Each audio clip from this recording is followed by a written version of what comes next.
So at the beginning of our season, we decided to take the first 3 weeks reading the rules, brainstorming ideas, and coming up with a strategy. Now we did this because in past years, we kind of jumped the gun and only spent the first few meetings coming up with ideas and sticking with it the whole season.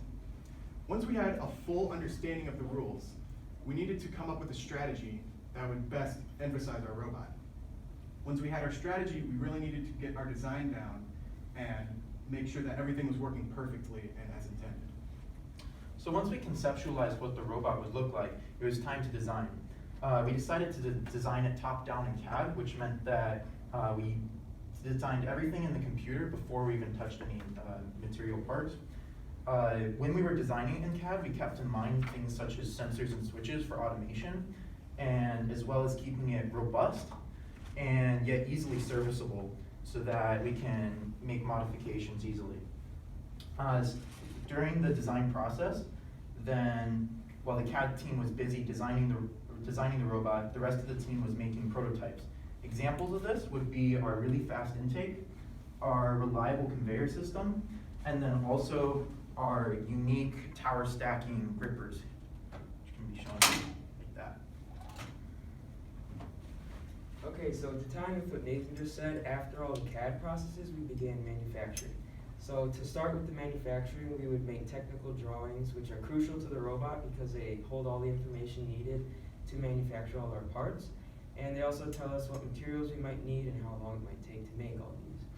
So we got the opportunity to work with one of our sponsors, Mr. Clapridge, and all the team members were able to have access to his machine shop and learn how to use milling machines and lathes to connect with the industrial business and actually manufacture our own parts. A perfect example of what was made on our robot by our team members is this axle, which slides into the wheel that was made by Evan on the lathe, and he's a rookie this year.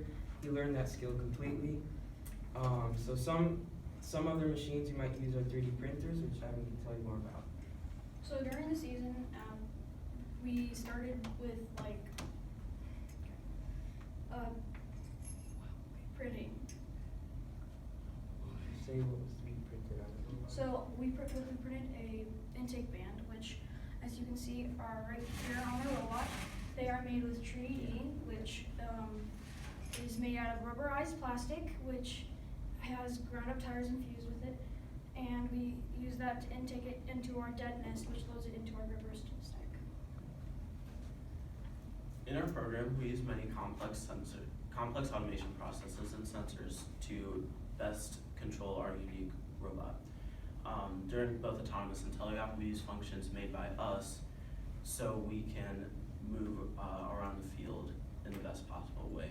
Using sensors and complex mathematical equations, we can adjust our robot's position accordingly based to prior variables we have put into the robot and real-time variables. About 2 years ago, GodRobot wanted to give back to the community that has given us so much. We did this by embarking on our Give Back 10 campaign, which is a 3-year, 3-phase initiative designed to raise $10,000. For this, we're going to be doing STEM backpack kits, infrastructure and shelving, and finally a youth makerspace, all distributed through the Gale Board Public Library.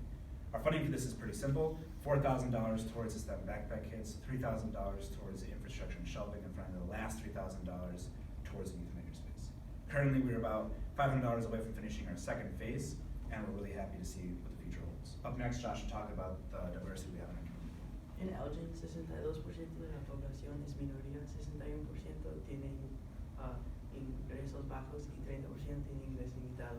What this translates to is that the library that we're distributing these backpacks through serves over 1 million people every year. Of those 1 million people, about 62% are minorities, 61% have low income, and 30% have limited English.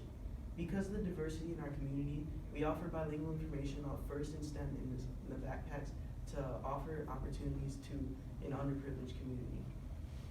We'll now take any questions that you have. Yo hablo español. Gracias. Love the diversity. Oh, that's awesome. Can you tell me, where I work, what I live and breathe, outside of the technical stuff, is diversity. That's something I strongly believe in. Can you tell me just a little bit more, what is your inspiration for that diversity? Like, what does that mean to you as being part of this robotics team? Yeah, so basically, the reason why this all started is because we wanted to give back to the community, and we wanted to see something that they were at a lack of, and we wanted to find something that we could inspire people to learn more about STEM through. So we went to the library and we asked them, do you have any opportunities for us to give back? And they said, yeah, we actually have this these STEM backpack kits, we just don't have the funding for it.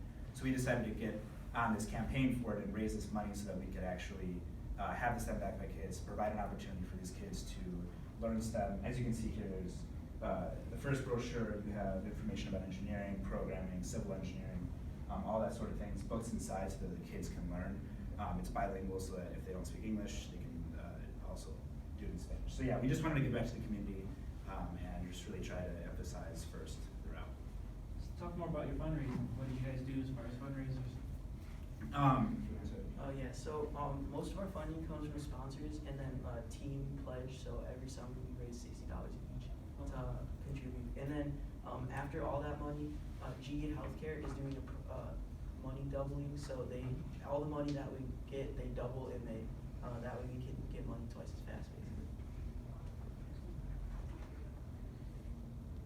Tell me more about the some of the material you guys use here. It's 3D printed, right? Does it require any post-processing, or is it just print and go? It's just a print and go piece. That's materials. Yeah, the only thing we had to do was make sure that it divided, like the size of the little ridges, divided evenly in the nozzle size, so that when we printed there wouldn't be any gaps or little infills. It's just one straight line all the way around. We also use the same material on our wheels for better traction. Oh yeah, we printed our custom rollers here. Okay. We have little ridges in them. So far, we're the only team in the world that we know that uses this, and we have a demonstration. It gives us like approximately 4 times the grip. Okay.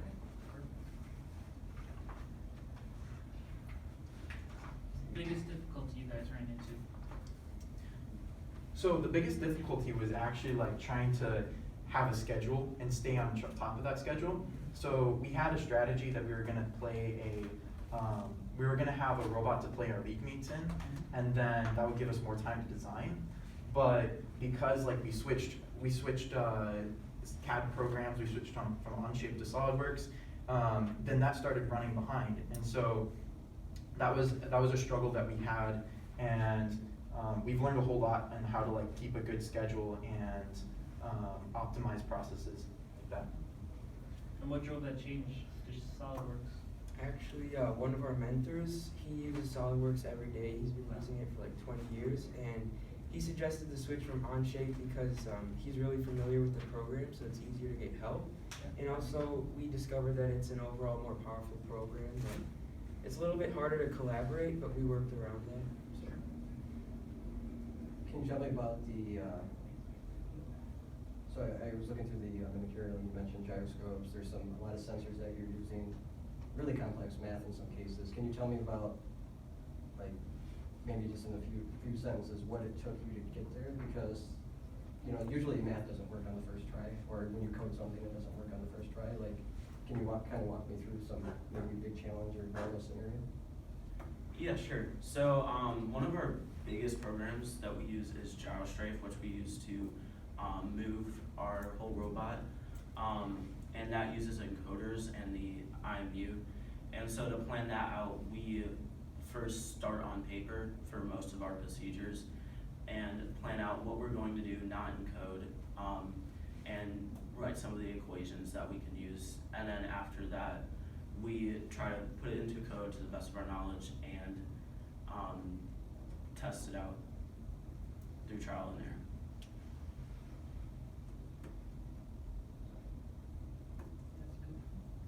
I guess one last question for me is, so there's always some cool inspiration behind, especially robotics. If you picked one piece or one module out of this, what is the coolest piece? What is something that has a lot of inspiration behind it that you would, if you could tear this device down, what would be that one piece? So the part that's unique about our design and innovative is how we came up with a strategy, and our strategy isn't just to stack single blocks at a time, because we realize there's a limit to how high you can stack. And like if you wanna go for the 9th row or whatever, then you have to wait that entire time for it to reach up. So we decided that we're gonna stack towers. So by understanding the rules, then we came up with a design that can grab stacks of, we've done stacks of like 8 high and put them on stacks of 4 high. And so with that, then we designed the robot around that strategy so that it can be easily used, and that's what's most innovative about a robot. So something we're doing different this year, we're supposed to tell you a little bit about ourselves, so you get to know us a little better. So these little dots on our tags, I don't know if they explained it, but these indicate what our background is. So I am a hardware software engineer. Been doing it about 15 years. My name is Brian Zaleski. I've been doing programming software for the last 20 years or so. Straight out, I was in your guys' shoes when I was in early high school, is when I got addicted to the stuff. Honestly, it only gets cooler from here, so you guys are gonna have a lot of fun. Any questions for us?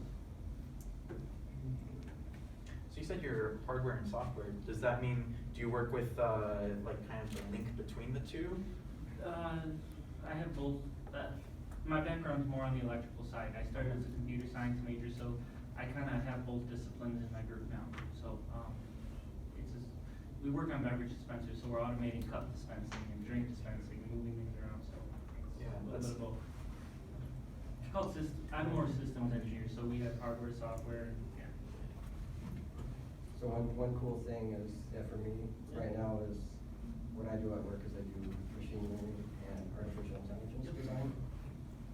We get really into predictive analytics, the coding that goes behind that. So the autonomy feature definitely stands out to me because with the way that it's integrated into the machine, that is very forward future thinking. So definitely stay with that. To tie in with sort of the software side, our mentor, he designs like machines, and basically we're trying to implement a lot of those processes into this. So we're trying to automate all of our processes to the most like potential we can get. So from the time it enters the intake to the time it gets to the grippers, we want that to be completely automated. And it is completely automated. Okay. Yeah, so, and then we're going to try to add like different features to make it even easier to drive and faster, more efficient. Was it difficult? So from the intake to the grippers, was there any difficulty in syncing those from 1, 2, 3, 4, like across the board? Actually, because we designed it top down, it was, when we put it together, it worked pretty well first try. But the belts that you have there, those, we printed them afterward because we were having some troubles with the conveyor, and so that was like kind of an innovative solution. And so right now, basically we use switches and a distance sensor basically, and that just allows, with the press of one button, we can intake a block and then have it ready to deliver without having to do